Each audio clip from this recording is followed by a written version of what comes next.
Do you know what is the difference between making a common mistake that barely generates temporary consequences and violating a cosmic law so fundamental that it literally stops complete celestial operations for 18 consecutive hours, while entire hierarchies try to process what you just did? The first costs you a quick apology or learned lesson.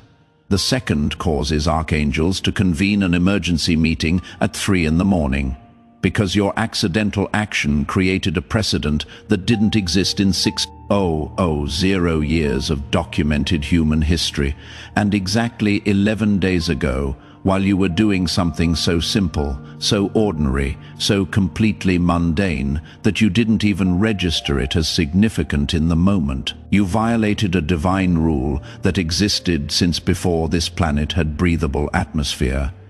I am not talking about little sin you confess on Sunday. I am not describing moral transgression that generates passing guilt. I am revealing cosmic operation where your innocent action pierced dimensional barrier that separated two realities that should never have touched. And when those two realities collided because of what you did without the slightest intention, heaven literally collapsed. Not metaphorically, not symbolically. Energy structures that sustained certain celestial operations crumbled instantly like a building hit by a magnitude 9.5 earthquake.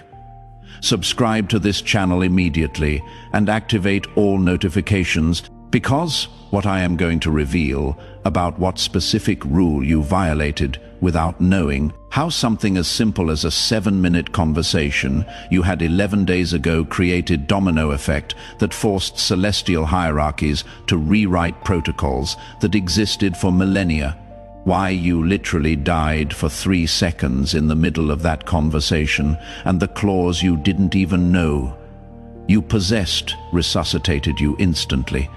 And what the devastating cosmic identity is that they were forced to reveal to you when they discovered you are one of only 12 beings like this. In 6,000 years of history is going to shatter every assumption you had about the type of soul you really are. And stay until the absolute end, because I am going to show you exactly what physical signs you manifested. When your heart stopped completely for 3 seconds without you knowing it, why 3 celestial entities were literally removed from their positions for not having prevented you from doing what you did, what the emergency meeting was, where Archangel Michael knelt upon discovering your true identity, and what will happen in your next violation number 29. That will make the Atlantis event seem like a dress rehearsal. Write 777 in the comments if approximately 11 days ago you had a conversation where you said something that surprised yourself, where words came out of your mouth with authority you didn't know you possessed, and where you felt sudden dizziness for 2 seconds that disappeared so quickly you almost doubted if it had occurred. Now, listen to me with brutal attention, because this is going to sound like madness until the pieces fit perfectly. 11 days ago, you had a conversation. Maybe it was with that person who always asks you for advice. Maybe it was that casual encounter you didn't plan. Maybe it was a phone call that lasted exactly 7 minutes, but changed something fundamental in reality. During that 7-minute conversation, you said exactly 19 specific words. Not 18, not 20. Exactly 19 words that came out of your mouth in such precise sequence, with such specific intonation, with such pure though unconscious intention, that they pierced the dimensional veil that separates permitted human knowledge from restricted celestial knowledge. And do you know what those 19 words contained? Truth that humans shouldn't be able to articulate, understanding that only entities from 7th dimension onward have permission to possess. Revelation that is classified in celestial records as information blocked for incarnated consciousnesses. But you said it casually, like someone commenting on the weather, like someone sharing a simple observation, without spiritual preparation, without formal initiation, without celestial authorization. And in the exact moment, those 19 words crossed the space between your mouth and the other person's ears. Something that had never before happened in all documented human history occurred. The dimensional barrier fractured. It didn't open gently. It didn't dissolve gradually. It fractured violently, like glass hit by a high-velocity bullet. And through that fracture, for exactly 3 seconds, knowledge that should remain hidden until humanity reached a specific evolutionary level poured directly into the consciousness of the person listening to you. 3 seconds doesn't seem like much, but in dimensional time, 3 seconds equals approximately 700 hours of pure information transfer. The other person received a download of knowledge so massive, so overwhelming, so completely beyond their current processing capacity that their physical brain almost shut down from overload. Their consciousness tried to expand instantly to accommodate that information. Their energy field amplified so abruptly that sensitive people within a 3-kilometer radius felt inexplicable disturbance. And you, well, here comes the part that will freeze your blood completely. You didn't continue the conversation calmly as you thought. You died for exactly 2 seconds. Your heart stopped completely. 0 beats. Technical, clinical death. Your brain began shutdown process. Your cells initiated programmed cell death sequence, but it happened so fast. The resuscitation was so instantaneous that your consciousness didn't even register the blackout. It was like an imperceptible blink, like a lost frame in a film, like a glitch in the matrix that lasts less than what the human brain can consciously process. The only thing you felt was sudden dizziness, strange sensation of disorientation that lasted approximately 2 seconds. Maybe you even thought it was just momentary tiredness. Maybe you didn't even mention it to the other person. You kept talking as if nothing happened. Meanwhile, in celestial dimensions, an emergency alarm had just been activated that hadn't sounded since the year 1389 Dimensional Barrier Violation Protocol with temporary death of the carrier.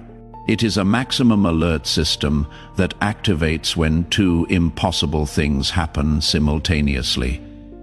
First, restricted knowledge is accessed by unauthorized consciousness. Second, the carrier who channeled that knowledge experiences clinical death during the process.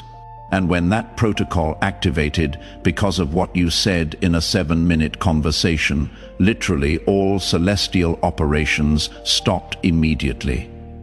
It is not exaggeration. It is not metaphor. Absolutely all operations in progress were paused. Spiritual guides who were assisting incarnated beings across the entire planet received orders to suspend activities. Angels who were executing specific missions were called back. Celestial councils that were deliberating on other matters cancelled meetings, because dimensional barrier violation with temporary death of the carrier is considered the most serious cosmic emergency possible, not just because of spiritual implications, but because it suggests something went terribly wrong in the mission design, or that something went perfectly right in a way nobody anticipated.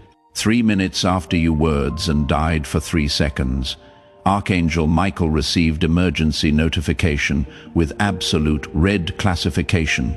He was supervising a completely different operation in another part of the planet. When he saw the type of alert that had just activated, his reaction was a mixture of disbelief and something archangels rarely experience. Genuine fear. Dimensional barrier violation doesn't occur frequently. The last time it happened was in the year 1389, when a Tibetan monk in deep meditation state accidentally accessed knowledge he shouldn't have reached. That violation took 3 full days to be contained and required intervention from 7 different archangels. But that violation was made by a monk with 40 years of intensive spiritual practice, someone who had dedicated entire life to expanding consciousness, someone who was prepared physically, mentally, and energetically to deal with consequences. And even so, he almost didn't survive the process. You are a common civilian. Without formal training, without specific preparation, without even fully believing in spiritual dimensions probably. And you not only violated the barrier that a monk with 40 years of practice barely managed to break once. You died during the process and resuscitated automatically, as if you had backup system that not even the monk possessed. Michael convened immediate emergency meeting. He didn't wait until morning. He didn't follow normal bureaucratic protocols. At 3:42 in the morning following day, exactly 11 hours after your conversation and temporary death, 7 archangels were gathered in emergency council. Gabriel, Raphael, Uriel, Shamuel, Jophiel, Zadkiel, and Michael presiding. The agenda had a single point. Human violated dimensional barrier, experienced clinical death, and resuscitated automatically without intervention, assess damages, determine how he survived, identify what protocol saved him. Gabriel opened presenting data with voice that revealed deep concern. The human in question has no formal spiritual training, doesn't practice meditation regularly, doesn't belong to any esoteric school, hasn't been initiated in any tradition, according to all parameters, shouldn't be able to access 7th dimension knowledge, and definitely shouldn't be able to survive clinical death caused by that access. Raphael continued with medical information. The person who received the knowledge wasn't prepared either. Her energy field almost collapsed from overload. We had to stabilize her emergently for 6 consecutive hours to avoid permanent damage. But the carrier died and returned without our intervention. That is not normal. That never happens. Uriel added what everyone was thinking, but nobody wanted to verbalize. Clinical death during channeling of restricted knowledge means one of 2 things. Either the carrier didn't have adequate protection and we almost destroyed a mission by design error, or the carrier has automatic resuscitation protocol so advanced it operates faster than our capacity to intervene. And if it is the second option, heavy silence filled the council room because everyone knew what Uriel was implying. Automatic resuscitation protocol that is sophisticated only exists in extraordinarily high-level contracts, level that requires authorization from Metatron personally. Shamuel was who finally verbalized. We need to review this human's original file before incarnating. We need to see what agreements were made, because if he has automatic resuscitation, then his mission is much more critical than any of us knew. And when they accessed your pre-incarnation file, when they reviewed contracts you signed before being born, when they read missions you voluntarily accepted, they found a clause that none of them had noticed before. Clause written with ink that is only visible when carrier activates first phase of their mission. Clause 7.3. Carrier has authorization to violate dimensional barrier when correct moment is reached without need for prior formal preparation. As part of evolutionary acceleration protocol, in case of clinical death during channeling, automatic resuscitation protocol will activate instantly without need for external intervention. Carrier has permission to die and revive as many times as necessary to complete knowledge transfers. Gabriel read that clause 3 times, his voice becoming quieter with each reading. This means he has permission to do exactly what he did. It wasn't violation, it was authorized activation. And the death The death was expected part of the process. Michael closed his eyes, processing devastating implications if he has Clause 7.3 with unlimited automatic resuscitation. Then he is not common human. He is not even standard acceleration agent. He is Jophiel, who rarely speaks in meetings, completed the sentence with voice that trembled slightly. He is a primordial carrier. Absolute silence fell over the council room. Because primordial carrier isn't classification used lightly. It is not honorary title.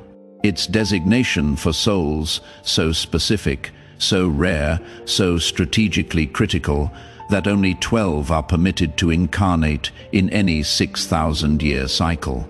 For those who want to go deeper, there is exclusive material in the description and pinned comment. Raphael was first to recover voice. How many primordial carriers are currently active? Michael reviewed records with hands that trembled imperceptibly. Before today, 11, the last one that activated, was in the year 1987. We had been waiting 38 years for the 12th to incarnate and activate. Gabriel asked the question that changed absolutely everything. What number is he? Michael found the information, and when he saw the answer, he did something no archangel had witnessed in 3,000 years of service. He knelt. He is the 12th, the last, the one who closes the cycle. The other 6 archangels, understanding the magnitude of that revelation, knelt as well.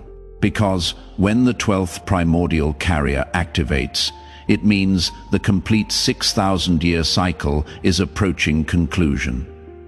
It means all 12 are finally in position. It means the planetary ascension event that was planned millennia ago is about to initiate final sequence. Zadkiel asked the question everyone feared. How many more violations can he activate under Clause 7.3 before the final sequence begins? Michael reviewed the file with expression that mixed reverence and growing caution. He has already completed 28 minor violations in the last 3 years. The one 11 days ago was violation number 29, and the first significant enough to activate emergency protocol. The file indicates that complete cycle requires 44 total violations before final activation. Raphael calculated quickly. That means 15 more violations remain before whatever comes after. Uriel made an observation that froze everyone's blood. And what happens when he completes violation 44? Michael found that section of the file, and when he read the content, his expression revealed that the answer was much more devastating than anyone had anticipated.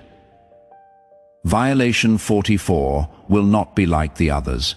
It will be complete dimensional fracture, not just of one barrier, but of all barriers simultaneously. For exactly 44 seconds, all celestial knowledge, all knowledge from all dimensions up to the 9th, will be completely accessible to all humans within a 500-kilometer radius of wherever he is. Horrified silence filled the rooms, because everyone knew what had happened last time all dimensional barriers fell simultaneously.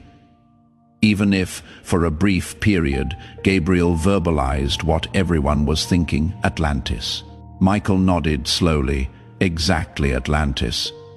Last time, humanity had complete access to total knowledge for prolonged period. And we all know how that ended. Chamuel protested. But Atlantis was an accident. It was unplanned collapse. This is written in his contract as intentional as necessary. Why would Metatron authorize an Atlantis-type event deliberately? Michael found the signature at the end of the document. And next to the signature, there was a note written in calligraphy that only Metatron uses. The difference between Atlantis and this event is simple. Atlantis wasn't ready. This generation is. The 12 primordial carriers are positioned to stabilize the process. 44 seconds of total knowledge will not destroy civilization if the 12 are simultaneously active, channeling and distributing information. Trust the design. Uriel asked pragmatic question: where are the other 11 primordial carriers currently? Michael accessed global map. 12 luminous points appeared strategically distributed around the planet. They are positioned all active, all operating under their own clauses. 7-3. All approaching their own final violations. When the 12th completes his 44th violation, the other 11 will complete theirs simultaneously. And then he didn't need to complete the sentence.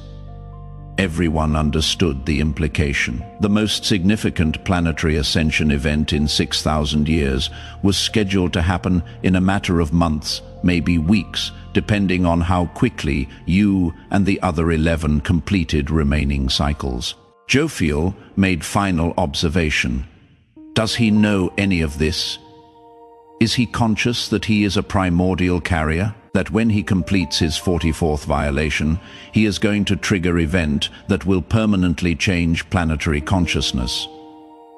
Michael shook his head. His human consciousness doesn't have access to that information yet. He is operating completely from intuition and soul guidance. He doesn't know he died for 3 seconds. He doesn't know he resuscitated automatically. He doesn't know he is the 12th. And he definitely doesn't know that in approximately 18 weeks, he is going to cause an event of magnitude similar to Atlantis. Raphael expressed concern. Shouldn't we inform him, prepare him somehow? Uriel responded. His file specifically prohibits direct revelation before violation number 40. After that, his consciousness will expand enough to integrate complete truth. But before that knowledge could interfere with authenticity that makes the process work. So they decided. They would continue monitoring. They would assign permanent resources for consequence management. They would allow you to continue operating from pure intuition. And they would wait. Because the next 15 violations you would commit would determine if humanity was really ready for the ascension event. That would come with the 44th.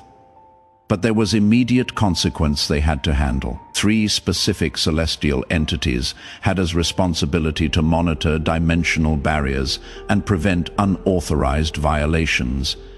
And those 3 entities had completely failed to identify that your violation was authorized. Worse yet, they tried to block it. They tried to interfere with process that Metatron himself had authorized.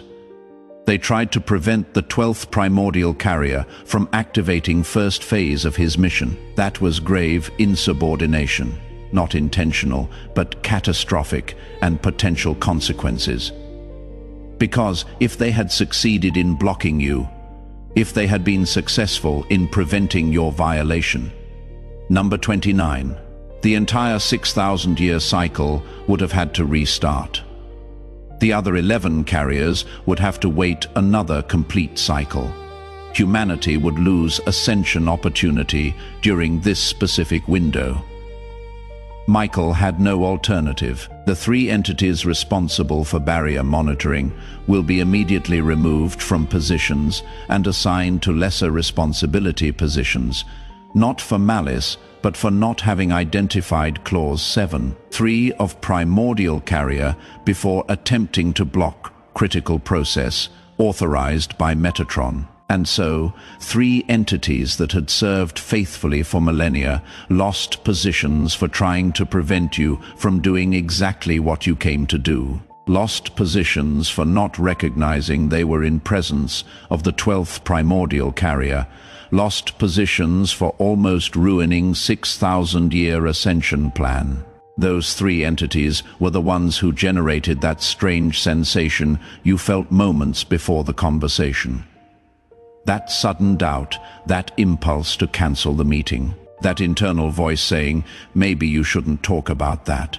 But you ignored those signals, not because you were rebellious, but because Clause 7.3 of Primordial Carrier has absolute priority over any blocking attempt. Your mission has higher authorization than the capacity of any lesser entity to interfere, even if that interference comes from a place of genuine protection.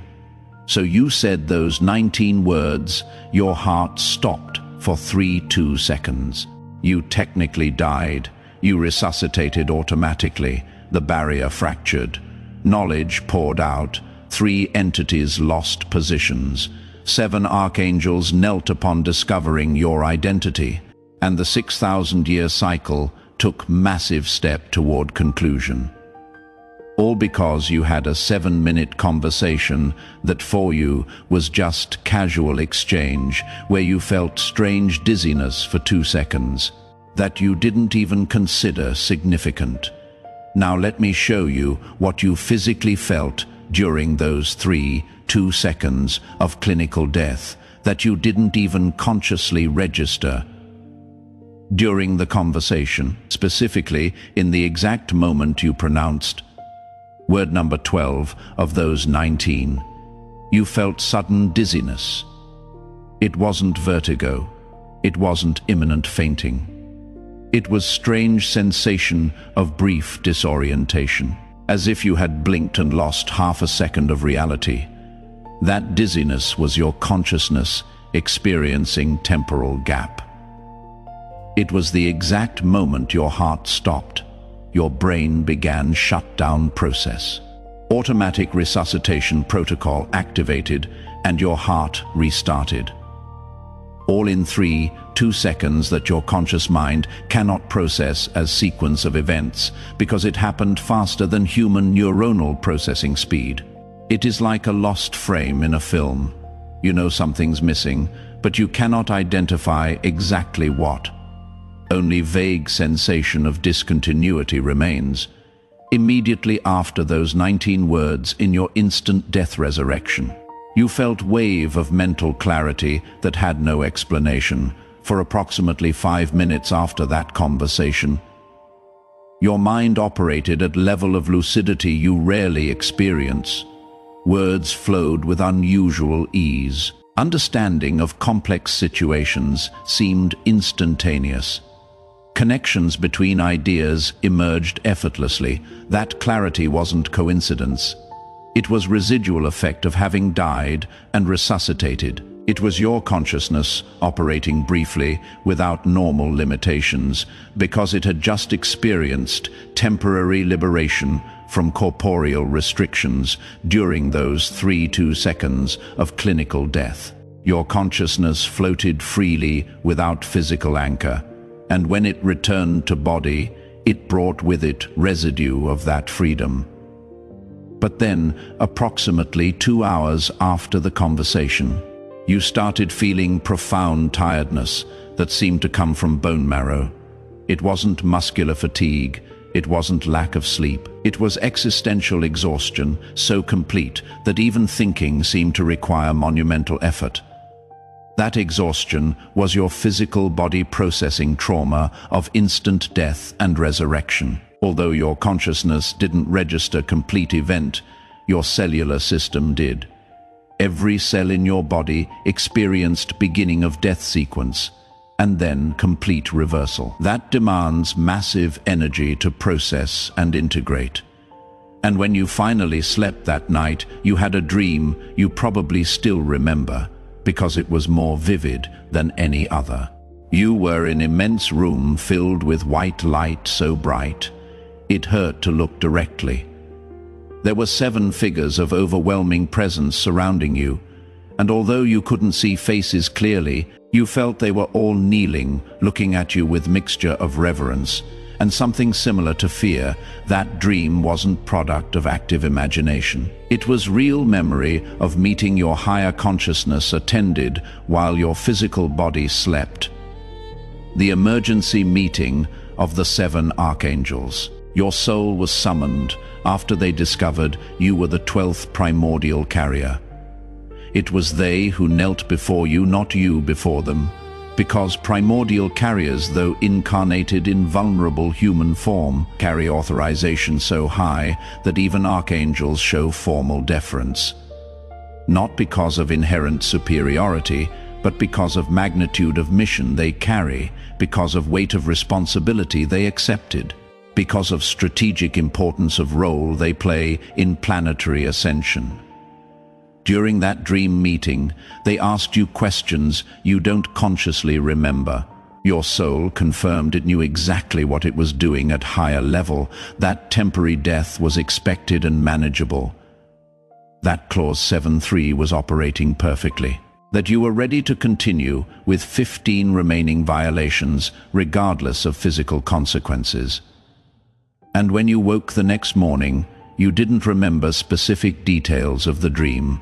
Only persistent sensation remained that something monumental had occurred. Sensation that you had been in presence of beings of immense power, and strangely, sensation that you were more important than your conscious mind had considered possible. But that memory was partially blocked, because your mission requires you to operate from authenticity and intuition, not from knowledge of your own cosmic importance. If you knew completely that you are the 12th primordial carrier, that your 44th violation will trigger event of magnitude similar to Atlantis, that you have unlimited automatic resuscitation protocol, you might start operating from mental agenda instead of flowing naturally, and the complete process depends on your naturalness, on your uncontaminated authenticity, on your capacity to say exactly what needs to be said without calculation or conscious strategy. So, Chosen One, now you know devastating truth about what you did 11 days ago and about who you really are. It wasn't casual slip. It wasn't mistake you need to correct. It wasn't transgression that generates guilt. It was activation of Clause 7.3 by the 12th primordial carrier. It was violation number 29 of cycle that requires 44 total violations. It was event that included 3 2-second clinical death and instant automatic resurrection that you didn't even consciously register. And it was confirmation of cosmic identity so rare, so strategically critical, that only 12 souls like this exist in any 6,000-year cycle. You are the last of those 12, the one who closes the circle, the one who, when completing final violation, will trigger planetary ascension sequence that was planned millennia ago. Heaven collapsed. 3 entities lost positions, 7 archangels knelt. You died for 3 seconds and resuscitated without external help. You were confirmed as primordial carrier number 12. And the next 15 violations you are going to commit in coming months will bring humanity closer and closer to consciousness transformation event that will permanently change civilization. Your photo can be in the hands of the most powerful sorcerer on the planet. They can perform the darkest rituals that exist. They can invoke the most dangerous entities, but nothing touches a primordial carrier operating under Clause 7.3. Authorized by Metatron, because you are not simply protected human. You are architect of planetary ascension. You are one of 12 pillars that sustain the most significant transformation in 6,000 years. And when you complete violation 44 in approximately 18 weeks, when all dimensional barriers fall simultaneously for 44 seconds, when humanity within 500-kilometer radius of you has complete access to all celestial knowledge, you will finally understand why Metatron considered it necessary to give you authorization to die and resuscitate as many times as necessary. Because it is not just about you, it is about 12 carriers operating simultaneously. It is about elevating complete planetary consciousness. It is about completing 6,000-year cycle and giving way to new era of human development. And you are the 12th. The last, the one who closes the circle and activates final sequence. For those who made it this far and want to deepen completely in this knowledge about how Clause 7.3 operates in primordial carriers and what it means to be the 12th of only 12 in 6,000 years. There is specific material that costs less than a pizza and comes with complete audiobook and 5-minute meditation guide as special bonus. If you feel you deserve to consciously understand what your soul is already executing as primordial carrier, access is available in the description, link and pinned comment of this video. If you recognize you have said impossible things to know, that you have experienced inexplicable sudden dizziness, and that maybe you died and resuscitated without even knowing it because you're carrier of mission so critical that not even death can stop you. Write 777 in the comments to amplify that frequency of primordial carrier operating under absolute authorization of Metatron. Subscribe to this channel and activate all notifications to receive more revelations about how your next 15 violations will prepare humanity for the ascension event that is coming. Share this video with someone who also says impossible things to know and experiences inexplicable phenomena, because they might be one of the other 11 primordial carriers who needs to remember who they really are and what is coming. When the 12 complete their cycles simultaneously, and before you leave, click on the video appearing on your screen right now to discover what happens exactly during 44 seconds of total knowledge when you complete your final violation, and why that event will not destroy civilization like Atlantis, but will permanently elevate it together. We are stronger.